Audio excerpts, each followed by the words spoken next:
in our YouTube audience, thank you all for joining us on today. We're in Deuteronomy chapter 6, verses 6 through 9. And just for your consideration, I just want to talk real shortly for a few minutes about what's the state of your environment. What's the conditions of your environment? Most of us, we hear and we see the ads and we see all the things that are going on right now as it relates to campaigning and all of the sponsored ads about who to vote for and all that good stuff. But I kind of want to make this talk today just a little bit personal about our environment. We talk a lot about the things that we have or that we see going on in the world and in our society and around our neighborhood. But what's the state? What are the conditions of my environment? What does that look like? What does that really, really, really look like? What's the state of your environment? We know what the state of our neighborhoods may be, or the state of our community. We understand what the state of our local cities and counties and our states look like. We know what the state of our country looks like, in even the state of our world. But I want to make this a little personal on today. What's the state of your environment? If we have all these reality TV shows, but if somebody had a camera and they just hit the record button, which we see often on YouTube and Facebook and Instagram, even as I talk, we're live. Somebody's live right now just eating food. Somebody's live right now just changing clothes. Somebody's live right now and they're doing whatever it is that they want to do. But as you go live and as you see the conditions of where that person is or what that person is doing, I want to ask the personal question to all of us to really take an introspect as to where we are. What's the state of your environment, your surrounding? What's really going on? So in Deuteronomy chapter 6, I'm not going to go, really, really into detail, but Moses was instructing the Israelites to immerse themselves into what God commanded. In so many words, he's telling them, listen, whatever God is saying for us to do it.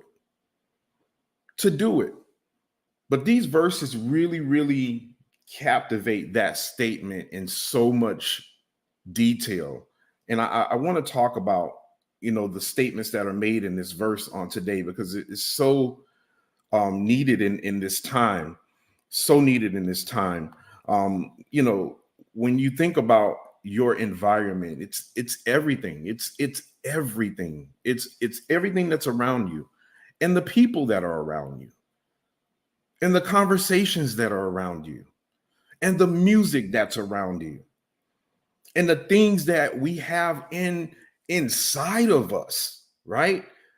How do I know it's inside of us? Well, I'm looking at the first verse in this particular text. It says, these commandments that I give you today are to be where? On your hearts. Well, that word translated heart is actually your mind. It's really your mind. It's really your mind. It's that central place that everything it happens, where messages get sent from here to there to everywhere. Our mind. He wants us to have all these things, these commandments that I give you today, to be on our mind. Wherever we go, whatever we're doing, these things that God has given us and that he's commanded us, and even the commandments that he gave to Israel back in this time, it's the same for us. What are we doing with the information that we have been given? And what information are you actually carrying? What's on your mind? What's on your heart? Translated, what's on your mind? Because a lot of the things that we are carrying and we are seeing in our environment and that we see around us and that we conversate about, that we talk about, and the people that it is indication of really where we are how we are positioned, and who's first in our life, in our livelihood. How do I know? Because whatever we speak, whatever we say, whatever we listen to, and it becomes embedded in our heart and our mind, we manifest. Whether you believe it or not, we do. We manifest. Watch this. I listened to somebody tell me, yeah. I'm going to the store, and yeah, I don't feel too well. Now the person was feeling good because they just got through running. They just got through all, but I don't feel too well. I think I'm gonna just go home and take something and do this and do that. Well, what they don't realize is that what they were saying, they actually brought to life, because they felt well enough to drive, they felt well enough to run 3-4 miles. But what happened, because of how we're conditioned in our mind, and what we're conditioned in our heart, normally comes out through our mouth. So we'll say something that we really don't feel, but then when we really feel it, we wonder why. You said it. You manifested it. It was already there. It was on your conscience. It was in your mind. It was on your heart. It manifested through your mouth. And when you give words, and when you give thoughts, and when you give all these things, when you entertain it, it comes out in different ways, and we say things in different ways, and it comes out the way it does. We manifest whatever it is that's in our heart and our mind to do. So I just a quick question: what is the state of your environment? What's the state of my environment? What does that look like? We walk around, and we see people picking up trash and debris, and we see communities that are very impoverished, that really need a touch from all of us to just get together and do some community service and help clean up activities. But what does that look like when that's on the inside of us? When you see all these toxins and all these chemicals, when you're driving on a highway and you see our environment just cloudy with gas and smoke, and when you see impoverished communities oversaturated with all kind of negativity, or all kind of pollutants, and just so much what they call it environmental, or climate control, all the things that we see going on today. Notice if all this stuff was embedded within us. Because see, we see these things manifested outside of us. But I wonder, do we ever consider what does it look like on the inside of us?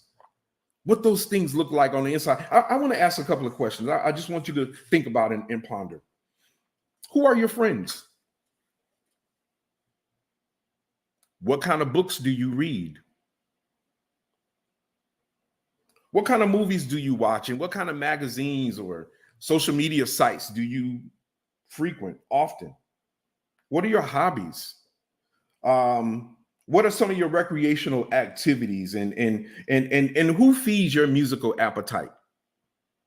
What does that look like? If somebody grabbed your phone and say, give me your playlist, what does that sound like? Some of us need to ask our kids. Some of us don't know what our kids really are listening to. And if we really knew what they were listening to, we would probably, we would lose it. What are your recreational activities? Who are your heroes? Who feeds you, or what feeds you spiritually?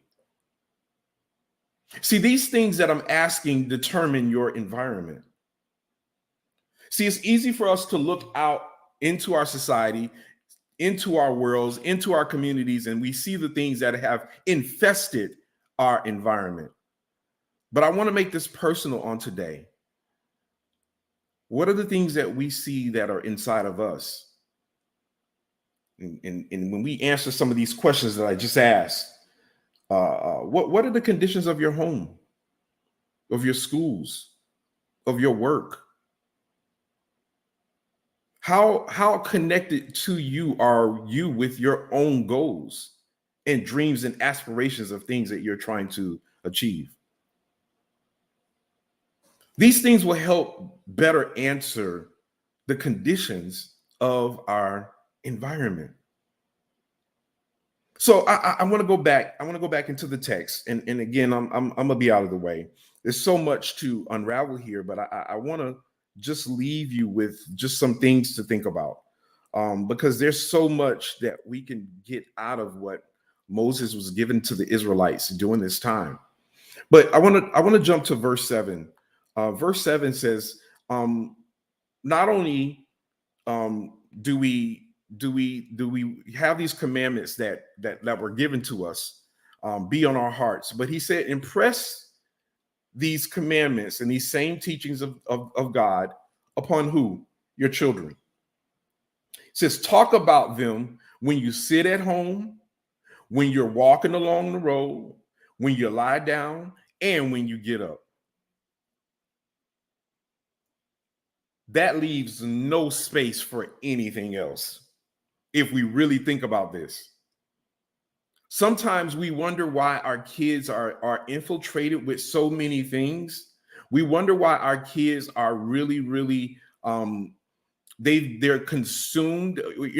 Even in church, and I visit in places that I go, watching the kids walking in with headphones. They're walking in with everyone's got earbuds in. Everyone's wearing iPods.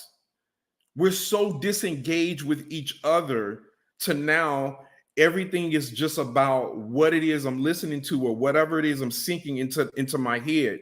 And if we don't know what our kids are listening to, if we don't know what they're watching, and if we don't know what they're listening to, and if we don't know what they're watching, and I'm saying this on purpose, if we don't know what they're listening to, and we don't know what they're watching, it consumes them.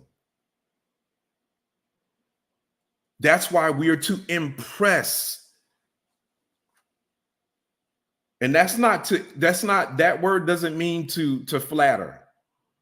Impress them on your children.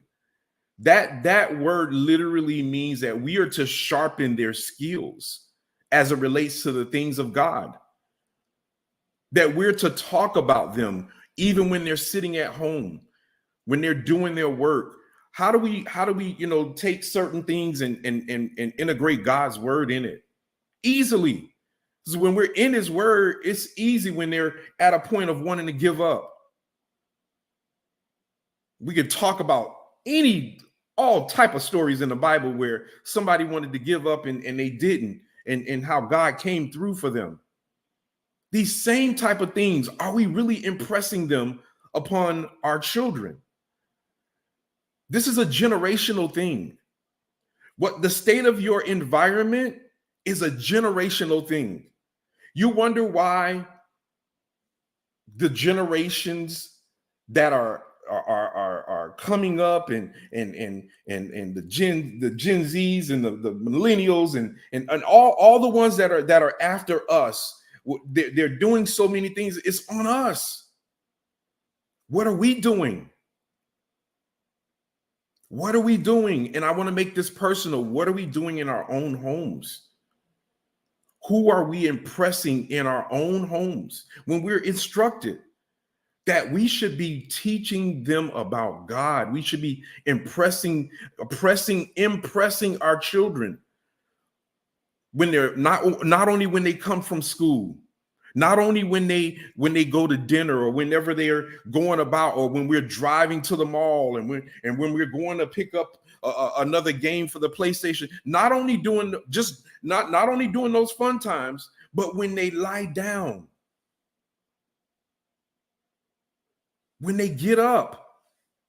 What are we really saying to our children? What are we sharpening them with? True story. We had a group of kids and we lined them up and we were playing a game. And the game was very simple. It was either New Testament or Old Testament. All we did was call out the books of the Bible. And as we called the books of the Bible out, they either had to, and according to the directions that we gave them, they go left for Old Testament or right for new.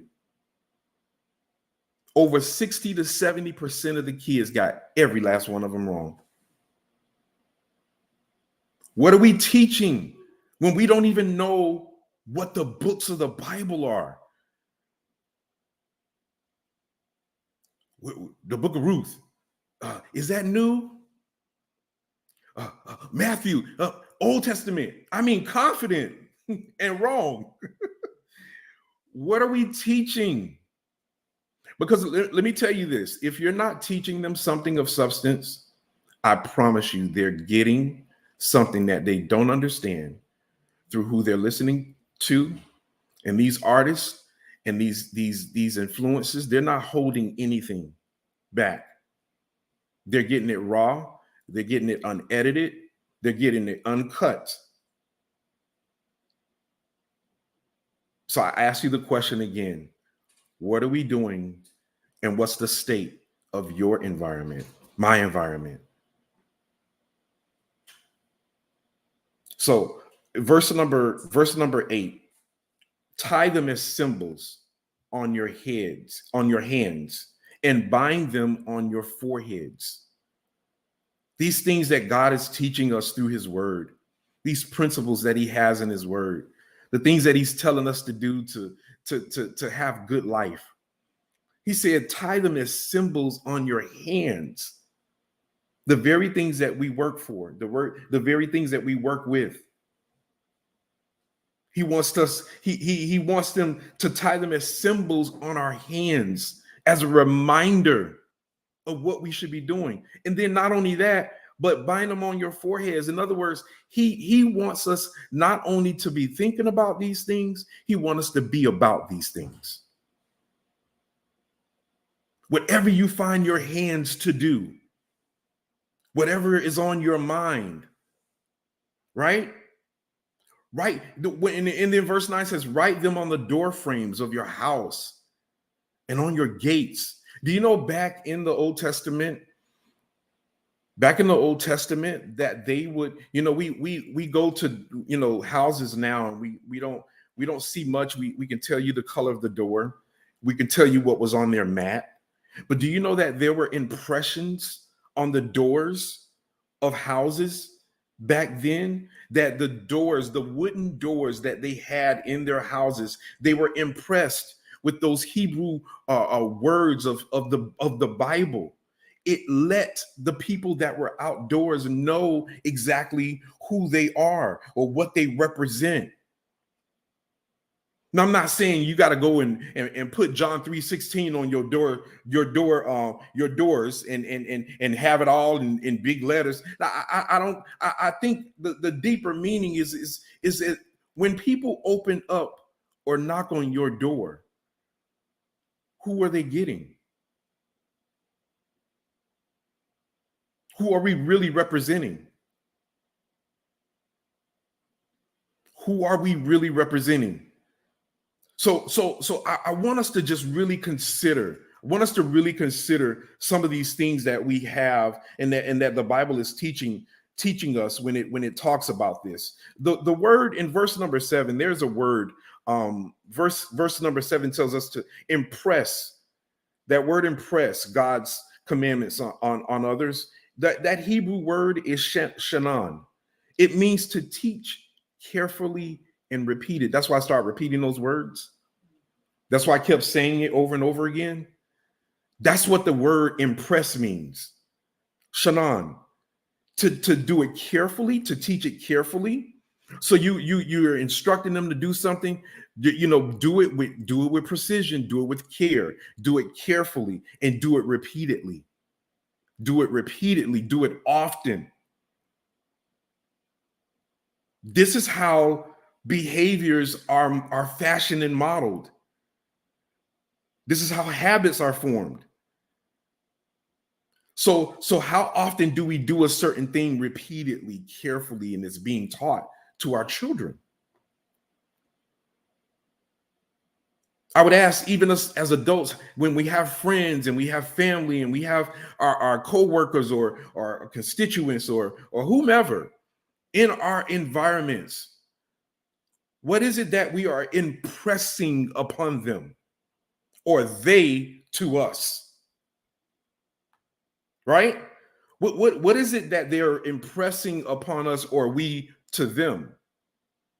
Because whatever that is, and all you have to do is just look at your environment. All you have to do is look around you. All you have to do is look at the conditions. That's what you've created. And I love how in this text, it is just so profound that these commandments that Moses would he would be uttering what God is trying to even tell us today. With everything that is going on, he's given us commandments. What are we doing with them? Is it even embedded in our hearts?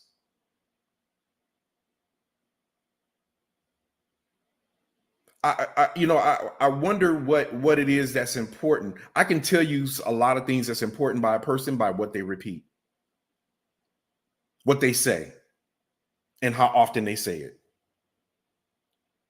and how often they repeat it, and how often they say it, and what comes up first. Those are the things that are planted within us, in our minds. Because we say it, we do it, our actions, we do it. That's why he's telling us with our hands, put it on your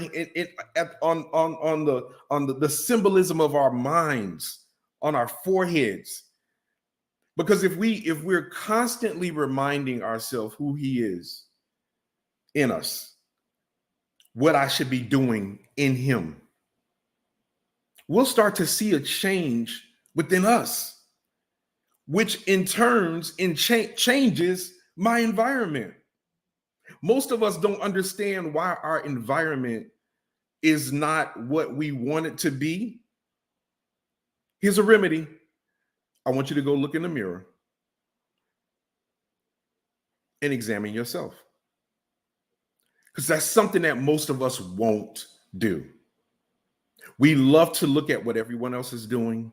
We love to give you the news on what everyone else is saying. We love to give so much commentary on what everybody else at, where everybody else is doing, the styles and clothes and shoes and this platform and that platform and they doing it like this and we doing it like that. We love that. But what about you? What about you? I want to encourage us. I want to encourage everyone as individuals. Take inventory of what's around you. And then I want you to look within at what's in you. And a simple prayer, Lord, if it's something that you don't like, if it's something that you want to continue, just pray about it. Ask God to look, Lord, work on this thing. Lord, develop this thing that I love about myself and I see is working for me. But then the thing that's not working, Lord, help me with this thing that's just not working.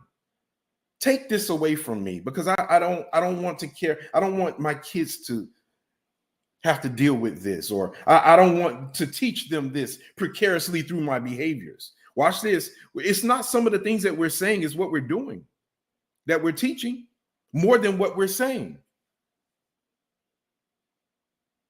So I want to encourage everyone in this state of turmoil in our country, in our states, and in our world. I want us to take inventory of the state of you,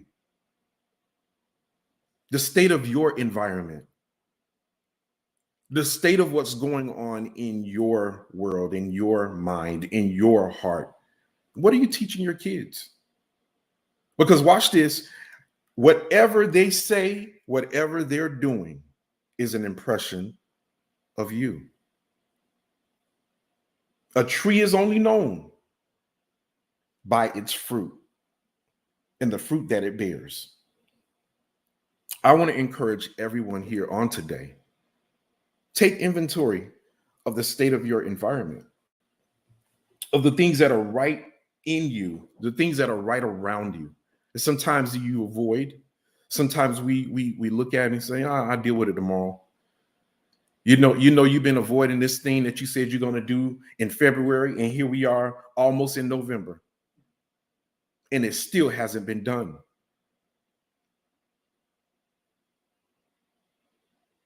It's time for us to take inventory of our environment and the things that are around me, the things that are in me.